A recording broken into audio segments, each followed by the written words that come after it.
ഈശ്വംസിഹായ്ക്ക് സ്തുതിയായിരിക്കട്ടെ. വിശുദ്ധ യോഹന്നാൻ അറിയിച്ച സുവിശേഷം 16 അധ്യായം 1 മുതൽ 7 വരെയുള്ള തിരുവചന ഭാഗം. ഈ ലോകത്തിൽ ക്രിസ്തു ശിഷ്യൻ അനുഭവിക്കേണ്ടി വരുന്ന യാതനകളെക്കുറിച്ച്, നൊമ്പരപ്പാടുകളെക്കുറിച്ച് ഒരിക്കൽ കൂടി ഈശോ ഓർമ്മിപ്പിക്കുകയാണ്. ക്രൂരമായി പീഡിപ്പിക്കപ്പെടുന്ന, കൊല ചെയ്യപ്പെടുന്ന ക്രിസ്തു ശിഷ്യൻ എന്ന പേരിൽ അനേകരാൽ ദ്രോഹിക്കപ്പെടുന്ന ഒരു ജീവിതം. സമൂഹത്തിൽ ജനതകൾ ക്രിസ്തു ശിഷ്യൻ എന്ന പേരിൽ ഒരുവനെ അപമാനിക്കുകയും നിന്ദിക്കുകയും ചെയ്യുന്ന സാഹചര്യങ്ങൾ. ഇതെല്ലാം കടന്നു വരുമ്പോഴും ഇതെല്ലാം നിങ്ങളുടെ ജീവിതത്തിൽ സംഭവിക്കാൻ സാധ്യതയുള്ളതാണ് എന്ന് കരുതലോടെ ദൈവരാജ്യത്തിൻ്റെ മക്കളായിട്ട് തീരണമെന്ന് ഈശോ ഓർമ്മിപ്പിക്കുകയാണ്. അവിടുന്ന് അതിന് വാഗ്ദാനം ചെയ്യുന്ന ഒരു പ്രതിഫലമുണ്ട്. അതിനു മുന്നോടിയായി അവൻ പറഞ്ഞു വെച്ചു, ഞാൻ നിങ്ങളിൽ നിന്ന് കടന്നു പോകും. അല്പസമയം കൂടിയേ നിങ്ങൾ എന്നെ കാണുകയുള്ളൂ, ഞാൻ നിങ്ങളിൽ നിന്ന് അകന്നു പോകും. ഞാൻ പോകുന്നത് നിങ്ങൾക്ക് വഴിയൊരുക്കാനാണ്. ഞാൻ പോയി സ്ഥലമൊരുക്കിക്കഴിഞ്ഞ് നിങ്ങളെയും കൂട്ടിക്കൊണ്ടുപോകും. പരിശുദ്ധാത്മാവ് നിങ്ങളുടെ മേൽ കടന്നു വരും. ആത്മാവ് കടന്നു വരുമ്പോൾ നിങ്ങൾ പുതിയ ശക്തിയും ചൈതന്യവും ബലവുമുള്ളവരായി മാറും.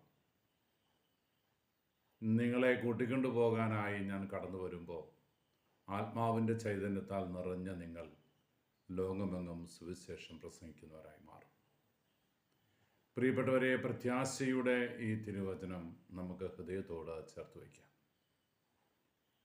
എനിക്ക് വേണ്ടി സഹായകനെ, പരിശുദ്ധാത്മാവിനെ അയച്ചു തന്ന യേശുനാഥൻ ഇന്ന് ഈ ആത്മാവിൻ്റെ ശക്തി കൊണ്ടാണ് ഈ ലോകത്തിൽ തൻ്റെ പ്രവർത്തനങ്ങൾ നടത്തുന്നത് എന്ന് നമുക്കറിയാം. ആത്മാവിൻ്റെ ചൈതന്യമാണ് സഭയിലും നമ്മുടെ ഇടവകയിലും നമ്മുടെ വ്യക്തി ജീവിതങ്ങളിലൊക്കെ ദൈവിക സാന്നിധ്യമായിട്ട് നിറഞ്ഞു നിൽക്കുക. ഈ ആത്മാവിൻ്റെ പ്രേരണയ്ക്കനുസരിച്ചാണ് തിരുവചനത്തിൻ്റെ വ്യാഖ്യാനങ്ങൾ നമുക്ക് നൽകപ്പെടുക. ആത്മാവിൻ്റെ ചൈതന്യത്തിൽ ജീവിച്ച് ദൈവമക്കളുടെ സ്വാതന്ത്ര്യത്തോടെ അവിടുത്തെ പ്രഘോഷിച്ച് പരിശുദ്ധാത്മാവിനെ നിറഞ്ഞവരായിട്ട് നാം ആയിരിക്കുമ്പോൾ അവൻ കടന്നു വരും നമ്മെ കൂട്ടിക്കൊണ്ടു പോകാൻ വേണ്ടി. സ്വർഗരാജ്യത്തിലെ വിരുന്നിന് ഇരിക്കുന്നവരായിട്ട്, മണവാളനോട് ചേർന്നിരിക്കുന്നവരായിട്ട്, അവൻ്റെ വലതുഭാഗത്ത് ചേർന്നിരുന്ന് അനവരതം പരിശുദ്ധൻ പരിശുദ്ധൻ എന്ന് അവിടുത്തെ സ്തുതിക്കുന്നവരുടെ ഗണത്തിൽ നാമം ചേർക്കപ്പെടും. ഈ പ്രത്യാശ കൈവിടാതെ മുന്നോട്ട് പോകാൻ ദൈവരാജ്യത്തിൻ്റെ വഴികളിലൂടെ നമുക്ക് നടക്കാം. ദൈവരാജ്യം പ്രഘോഷിക്കുന്നതിൽ നമുക്ക് ആനന്ദം കണ്ടെത്താം. ദൈവത്തിൻ്റെ വെളിപ്പെടുത്തലുകൾ എന്നെയും നിങ്ങളെയും ആത്മീയ ചൈതന്യത്താൽ നിറയ്ക്കുന്ന അനുഗ്രഹത്തിൻ്റെ വേദികകളായിട്ട് തീരട്ടെ. ഈശോ അനുഗ്രഹിക്കട്ടെ.